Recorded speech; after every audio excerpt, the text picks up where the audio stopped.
Halo semuanya, selamat datang di channel Kerjain New TV. Pada video kali ini saya mau mengajak teman-teman menyaksikan gitu ya kesaksian Profesor Mahfud atas dirinya sendiri bahwa dia tidak punya kasus atau tindakan apapun yang membuat dia bisa dijerat, bisa ditakut-takuti, bahkan bisa ditawan oleh kepentingan politik. Maka tidak berlebihan kalau dia disebut pendekar hukum bagi wong cilik gitu ya, dan peluru tidak terkendali. Karena kalau meminjam istilahnya Profesor Renal Kasali, banyak orang bersih, banyak orang berintegritas, tapi diam di tempatnya.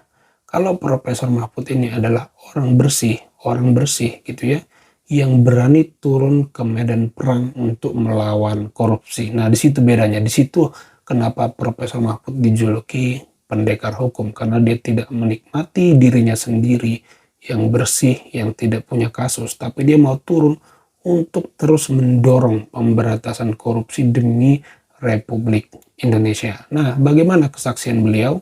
Coba kita simak videonya bareng-bareng. Semua orang itu yang tidak mendukung Prabowo itu ditekan habis-habisan, diancam karena korupsi isunya. Iya kan, isunya. Diancam karena korupsi, kalau kamu ndak dukung, awas ini kasusmu saya buka semua. Kan banyak gitu. Saya ndak, saya bilang. Nah, saya memang ndak punya kasus apa-apa. Ndak, saya bilang.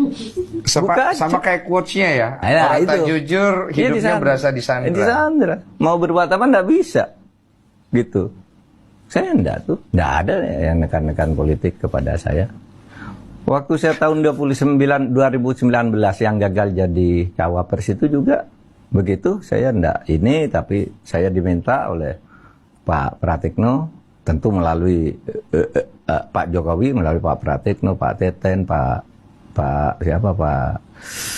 Pramono Anung kan yang datang ke saya, Bapak diminta menjadi calon wakil. Sudah ditentir, saya sudah di coach bagaimana besok berangkatnya, gimana bajunya. Bapak, udah di briefing? Udah, ya sudah di briefing. Terus Bapak bicara apa ke wartawan, bicara apa gitu. Artinya itu memang benar. Tapi salah satu pesan yang saya dengar ketika Pak Jokowi minta saya, Pak Mahfud, nggak usah cari uang, nggak boleh.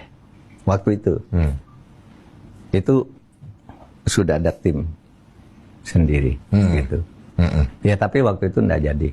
Iya, nggak jadi, Pak, ya. Seperti Anda tahu tadi. Iya, mungkin rezekinya bukan waktu itu, Pak ya. Mungkin tahun ini mungkin ya, Pak ya. Iya, mungkin juga, tapi mungkin juga tidak, tergantung perkembangan. Tergantung ya. Harapannya begitu tentu saja. Harapannya begitu. 2 putaran apa 1 putaran, Pak?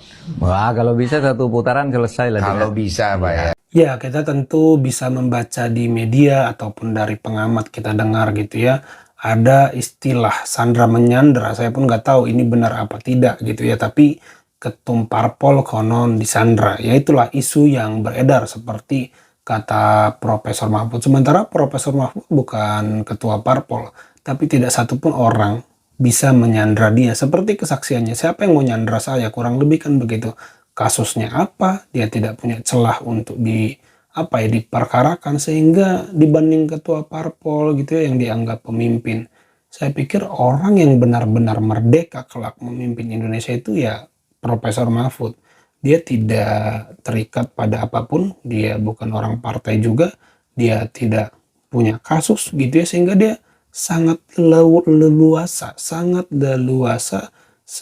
bebas gitu ya untuk mengambil kebijakan-kebijakan yang tidak korup gitu ya. Saya suka nih sangat dengan Profesor Mahfud ini. Saya doakan semoga beliau terpilih dan lancar nanti di debat cawapres ya. Kan masih ada nih debat cawapres, dan mampu menggait, menarik banyak suara gitu ya untuk membuat mereka lolos ke putaran kedua. Kalau menang 1 putaran rasanya berat, tapi kalau bisa terjadi, wah itu sesuatu yang sangat luar biasa gitu teman-teman. Ya itu aja teman-teman video kali ini. Terima kasih buat teman-teman yang sudah menyimak sampai selesai. Jangan lupa di subscribe dan di like videonya. Sampai jumpa di video saya selanjutnya.